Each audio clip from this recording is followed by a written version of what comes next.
Bonjour Henri Drincourt, ministre Bonjour. français de la coopération. Merci d'être notre invité. Nicolas Sarkozy, il y a quelques jours, dans une conférence de presse, a reconnu que la France avait sous-estimé la désespérance du peuple tunisien. Est-ce que la France n'est pas en train de sous-estimer la désespérance du peuple égyptien ? Je crois qu'il faut déjà partir de principes qui sont simples. La France reconnaît les États et pas les régimes. Deuxièmement, la France a une politique, une position constante qui est celle de la non-ingérence dans les affaires intérieures des pays et en particulier des pays amis. Oui. Troisièmement, le président de la République a considéré qu'en particulier à l'égard des pays qui aujourd'hui sont indépendants mais qui hier appartenaient à l'ensemble français, eh bien nous étions en quelque sorte tenus à une réserve plus que d'autres. On ne peut pas dire, comme le disent aujourd'hui les États-Unis, à l'Égypte, écouter le peuple, c'est ce que disent les États-Unis aujourd'hui, Oui, prendre en compte l'aspiration légitime du peuple. Quand la France dit qu'elle est pour la démocratie, qu'elle est contre la violence, qu'elle prône l'apaisement, c'est avec ces mots à elle une signification identique à celle que les États-Unis expriment.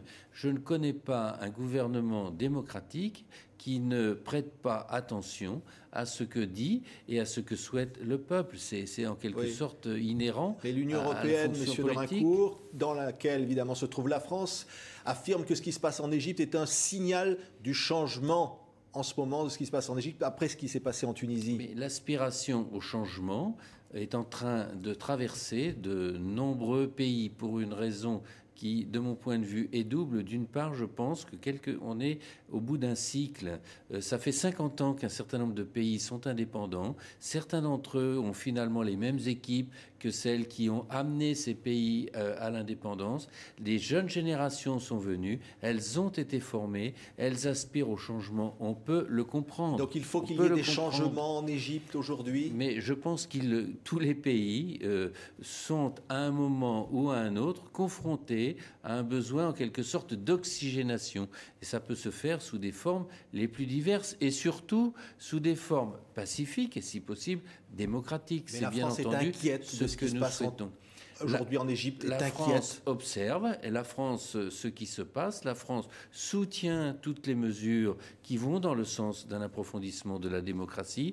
Et la France, effectivement, ne souhaite pas, mais qui le souhaiterait, que la violence se répande comme une traînée de poudre dans de très nombreux pays, parce qu'on sait comment ça commence, on ne sait pas toujours comment ça finit. Et la dernière chose qu'il faut regarder, si vous me permettez, c'est que la structure de la société de chacun de ces pays est différente. On ne peut pas comparer la Tunisie et l'Égypte aujourd'hui, c'est pas la même chose. Oui, mais 500 arrestations en Égypte aujourd'hui, des victimes dans ces affrontements. Que dit la France? Quel message envoie la France? La France appelle les responsables, quels qu'ils soient, à la prise en compte de la réalité changeante dans les pays. C'est M. Moubarak, par exemple. La France appelle à la paix, la France appelle à donner de l'espoir aux jeunes générations, la France appelle à la démocratie. Et après, c'est à chaque peuple de se déterminer lui-même. Je veux vous dire que la France n'a pas de leçons en permanence à délivrer au monde entier. La France, elle est là simplement pour encourager ce qui va dans le sens d'une plus grande liberté, d'une plus grande dignité, d'une plus grande prise en compte de l'épanouissement des hommes. Oui. Mais on n'est pas là pour donner des leçons au monde entier. Ayons dans toutes ces affaires un peu de modestie, un peu d'humilité. Et alors pourquoi on a remplacé l'ambassadeur de France à Tunis? Parce qu'il n'a pas bien fait son travail ou parce qu'on lui fait porter la responsabilité d'une méconnaissance de la situation? Parce que tout simplement la situation en Tunisie en l'espace de quelques jours s'est transformée et qu'il nous apparaît que c'est un signe très positif délivré à la société tunisienne aujourd'hui que d'envoyer pour représenter la France un homme jeune qui a déjà une grande expérience et une grande connaissance du monde arabe et il parle parfaitement l'arabe. Donc on pense que c'est un homme qui sera tout à fait en capacité, dès son arrivée, de pouvoir comprendre, appréhender ce que lui dit la société tunisienne et par là même, si vous voulez, de porter la notion de disponibilité de la France à l'égard du peuple tunisien, s'il le souhaite, sur les sujets qu'il souhaite. Henri Drincourt, au Gabon, l'opposant gabonais André Mba Obamé s'est enfermé dans le siège de l'ONU. Il dit que la révolution tunisienne se propage au Gabon et qu'il va arriver à Ali Bongo la même chose qu'à Ben Ali. Je crois que l'avantage de la situation actuelle, c'est que la diffusion en instantané dans le monde entier, qui est devenu un village, des informations peut faire des émules ici ou là. Mais encore une fois, les situations sont fondamentalement différentes. Je vous rappelle que M. Ali Bongo, oui, il a été élu président du Gabon il y a fort peu de temps, en 2009, et que personne ne se hasarde à contester son élection. D'accord. Alors évidemment, il y a une situation en Côte d'Ivoire là particulièrement difficile. Il va y avoir un sommet de l'Union africaine. Vous allez y aller avec le président Sarkozy à Addis Abeba. Soro, le Premier ministre du président reconnu par la communauté internationale Ouattara, appelle à une action militaire. Il dit ce n'est pas la guerre, mais il n'y a que ça qui fera partir Gbagbo. Le Premier ministre de M. Ouattara, M. Soro, tient ce discours depuis déjà bien des semaines. Donc sur ce plan-là, il n'a pas changé.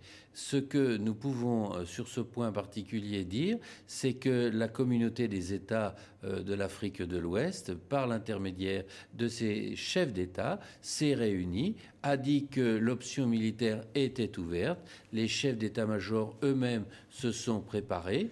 Et donc c'est quelque chose qui est possible. Est-ce que c'est quelque chose qui est aujourd'hui techniquement et facilement réalisable? Ça, c'est une autre question. On voit bien que la situation se détériore de jour en jour. Les relations avec M. Ouattara Gbagbo qui réquisitionne les bureaux de la banque. Oui, mais les décisions de M. Gbagbo en la matière sont sans effet. Parce que M. Gbagbo peut dire je réquisitionne ci ou je réquisitionne ça, mais il n'a pas le pouvoir de le faire. Et donc ce sera absolument sans effet. C'est comme quand il dit qu'il ne reconnaît plus l'ambassadeur de France en Côte d'Ivoire. Ce sont des postures.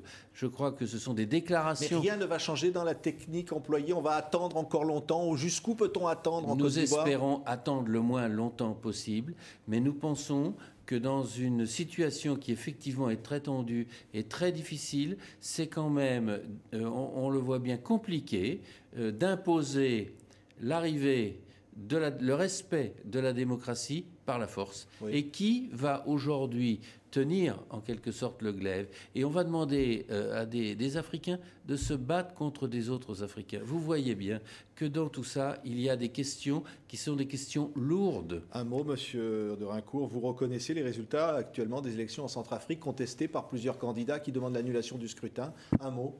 Nous considérons qu'il y a des observateurs internationaux qui sont sur place. Nous leur faisons confiance pour dire comment le scrutin s'est déroulé. Et lorsque les résultats seront annoncés à titre provisoire, eh bien, on verra bien le jugement qu'ils porteront. Merci d'avoir été notre invité, Henri Drincourt, ministre de la Coopération.